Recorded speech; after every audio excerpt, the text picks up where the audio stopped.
காதல், அந்த சொல், அந்த வார்த்தை, வெறும் ஒரு வார்த்தையே ஒரு தாக்கத்தை ஏற்படுத்தும்.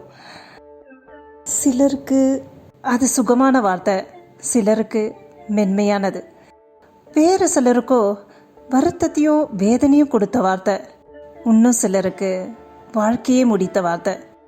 For them it's a forbidden game. இன்றைக்கி ஒருத்தரை காண்டாக்ட் பண்ண எத்தனை மாடர்ன் கேட்ஜெட்ஸ் இருக்குது, like mobile phone, voice chat, video call. இருந்தாலும் கைப்பட எழுதுகிற கடிதங்களோட தாக்கம் இருக்கே, சொல்லி புரிய வைக்க முடியாது, அனுபவிக்கணும். அதுவும் காதல் கடிதம்னா கேட்கவே வேண்டாம். ஒவ்வொரு வரியும், ஒவ்வொரு வார்த்தையும், ஒவ்வொரு எழுத்தும் நம்ம உடம்புலையும், மனசுலையும், இதயத்துலேயும், நாடி நரம்புலையும் எத்தனையோ வித தாக்கங்களை, உணர்ச்சிகளை, ஐ மீன் சந்தோஷம், ஆனந்தம், தாகம், தாபம், காமம், வேதனை, வருத்தம், எதிர்பார்ப்புன்னு அப்படின்னு சொல்லிக்கிட்டே போகலாம். அதில் எதை வேணாலும் ஏற்படுத்தலாம். அதுலேயும் என்ன எடுத்துக்கிட்டிங்கன்னா, 40 வருஷமாக தொடர்ந்து கடிதங்கள் மூலமாகவே திவாகரை காதலிச்சிட்டு இருந்தேன். இன்றைக்கும் காதலிச்சிட்ருக்கேன், எந்தவித எதிர்பார்ப்பும் இல்லாமல்.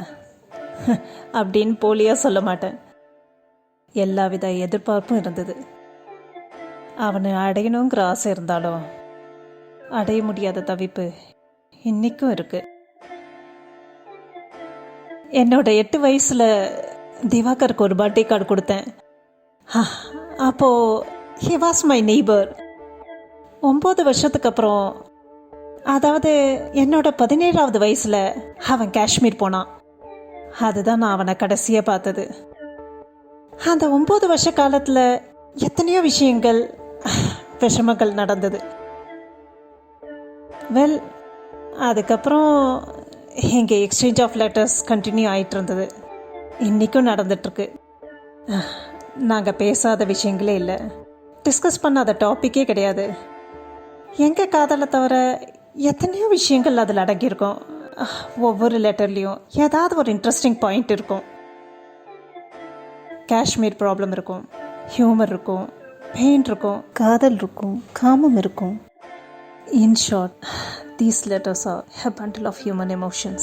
இந்த லெட்டர்ஸில் பல இடங்களில் உங்கள் வாழ்க்கையில் நடந்த சம்பவங்கள் கூட கிராஸ் ஆகலாம். ஏன்னா ஒவ்வொரு மனுஷனும் ஏதாவது ஒரு வயசில், ஏதாவது ஒரு காலகட்டத்தில், ஏதாவது ஒரு சமயத்தில் காதல் வயப்பட்டிருக்கணும். அது ஒன் சைடடாக இருக்கலாம், சாஃப்ட் கார்னராக இருக்கலாம், இன்ஃபேச்சுவேஷனாக இருக்கலாம். ஆனால் நிச்சயமாக இருந்திருக்கணும். இப்போ நாங்கள் எழுதின ஒவ்வொரு லெட்டரையும் படிக்க போகிறோம். இதை படிக்க படிக்க உங்கள் வாழ்க்கையில் நடந்த சில ப்ளசன்ட் மெமரிஸ், சில கசப்பான உண்மைகள் உங்கள் நினைவுக்கு வரலாம். இது எங்கள் கதை மட்டும் இல்லை, இதில் உங்கள் கதையும் அடங்கியிருக்கு. So sit back, relax and enjoy.